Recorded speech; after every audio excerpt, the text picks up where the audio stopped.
अस्सलाम वालेकुम, नमस्कार, आदाब। मैं मोहम्मद इकबाल।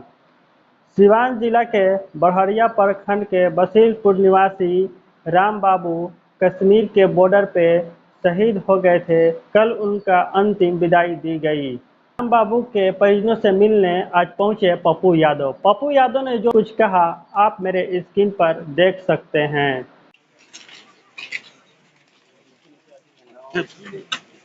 क्या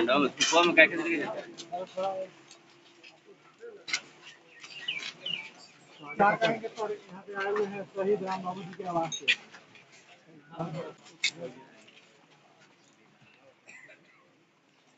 हम तो यही कहते हैं कि सिंदूर ऑपरेशन पहलगाम की घटना के बाद क्या खोया और क्या पाया ये दुनिया ने देखा।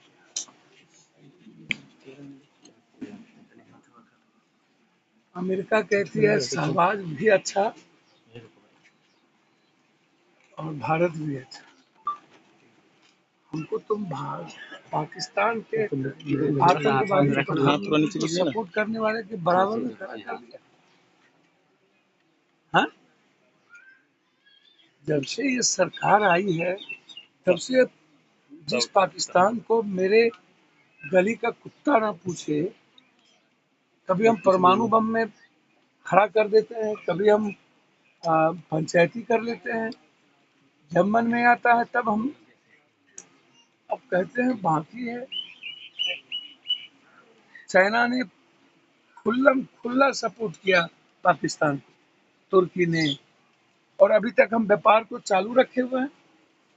हमारे मुल्क की जमीन से अरबों खरबों रुपया चाइना कमा के जा रही है और सपोर्ट कर रहा है वो पाकिस्तान के आतंकवादियों को। वहाँ कोई सरकार है, वहाँ कोई सेना है, वो तो आतंकवादियों के पर सेना वहाँ आधारित है, सपोर्टेड सेना है। जितना आतंकवादियों के पास पैसा उतना वहाँ सरकार के पास पैसा नहीं है। एक मिनट भी आतंकवादी के बगैर वहाँ सरकार नहीं चल सकती।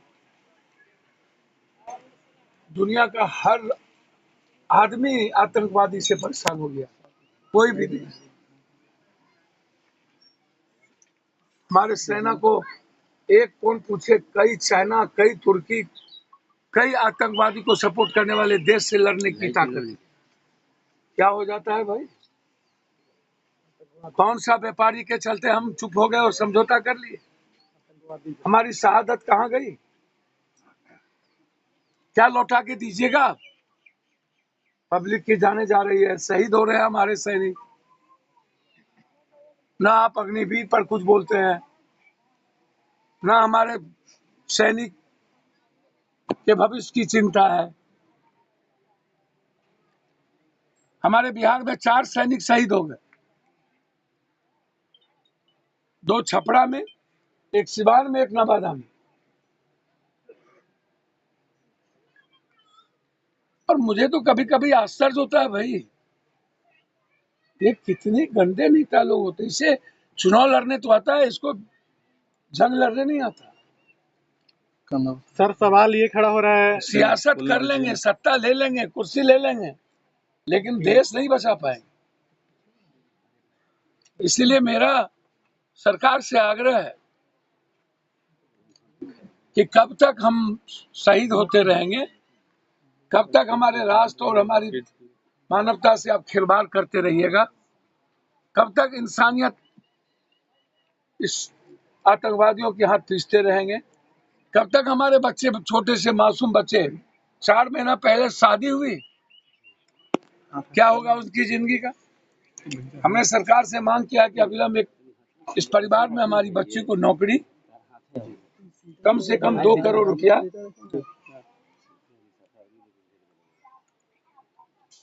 तुरंत सरकार को देना चाहिए।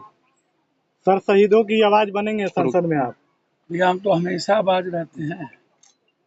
शहीदों की आवाज का सिवान जब आते हैं मर्डर में ही तो आते हैं, छपरा जब भी आता है दुर्भाग्य ही लगता है मेरा। हम कभी खुशी में नहीं आए। हम जब भी छपरा, गोपालगंज, सिवान आते हैं, कोई न कोई लाशें उठाने आते हैं, कभी शराब में, कभी मर्डर में, कभी कोई घटना में। किसी न किसी परिवार का कंधे पर लाशी होता है पप्पू यादव। हमको आज तक समझ में नहीं आई। मेरा भी दुर्भाग्य है गोपालगंज सिवान छपरा से। हमने जीवन में 84-85 से अब छपरा आ रहे हैं गोपालगंज सिवान। जब देखिए किसी न किसी माँ, किसी न किसी बेटी, किसी न किसी बहन की सिंदूर पोछी जा रही, किसी न किसी भाई को कोई न कोई घटना। इसलिए हमारे नेताओं ने उस बहन के हाथ में कुछ मदद, और मैंने कहा है कि हर कीमत पर उस बेटियों को नौकरी मिलेगी।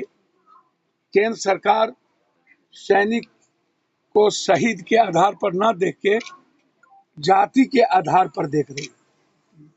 सबसे बड़ा दुर्भाग्य ये है, उत्तर प्रदेश में एक ही व्यक्ति के मुख्यमंत्री के यहाँ गए, कई शहीद हुए, वहां नहीं गए और वहां कुछ ने घोषणा नहीं किया। जबकि शहीद होने वाले में से लगभग गरीब और कमजोर तबके के परिवार के बच्चे हैं। 95 नहीं, 98-99%। आप शहीद को भी आप जाति के आधार पर देखिएगा। केंद्र सरकार का कुछ भी नहीं बचा है। हम मुख्यमंत्री जी से आग्रह करेंगे कि आप आइए, हमारे इस गांव को गर्व है, हमारे बच्चों पर गर्व है, इस मट्टी को।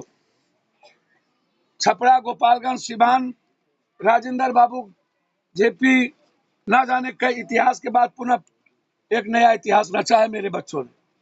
हम सबको गर्व है उस माँ पे, उस बेटी पे और इस गांव पे। देश इंदिरा जी को याद कर रहा है कि अगर उस तरह का प्रधानमंत्री होता तो नहीं होता इस तरह के कारण। सवाल ही नहीं था। इंदिरा जी ही नहीं सर, मैं आपको सच कहता हूं, अटल जी, नेहरू जी और लाल बहादुर शास्त्री की बात छोड़ दीजिए, इंदिरा जी ने तो जो दुनिया को चैलेंज किया, चाइना हो या कोई, कभी समझौता नहीं किया। मुझे लगता है इन्हें अटल जी से सीखना चाहिए। इंदिरा जी को तो ये गाली देंगे, इनको गाली देने के अलावा कुछ नहीं है, लेकिन अटल जी ने सीधा कहा था। ये बात अलग है कि जब हम लोगों ने परमाणु परीक्षण किया था तो पाकिस्तान ने भी परमाणु परीक्षण कर दिया। ये गुस्ताखी नहीं करनी चाहिए, और ये गुस्ताखी इंदिरा गांधी के समय पाकिस्तान ने नहीं किया था, ये गुस्ताखी इस वक्त हुई। लेकिन अटल जी दो टूक जवाब दिए थे, मैं समझौता नहीं करूंगा।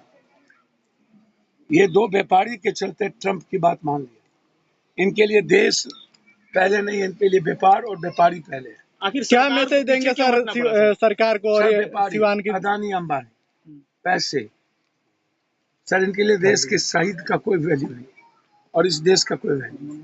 सिवान की धरती से क्या मैसेज देंगे लोगों को? सर सिवान की धरती हमेशा इतिहास, छपरा की धरती इतिहास लिखता है।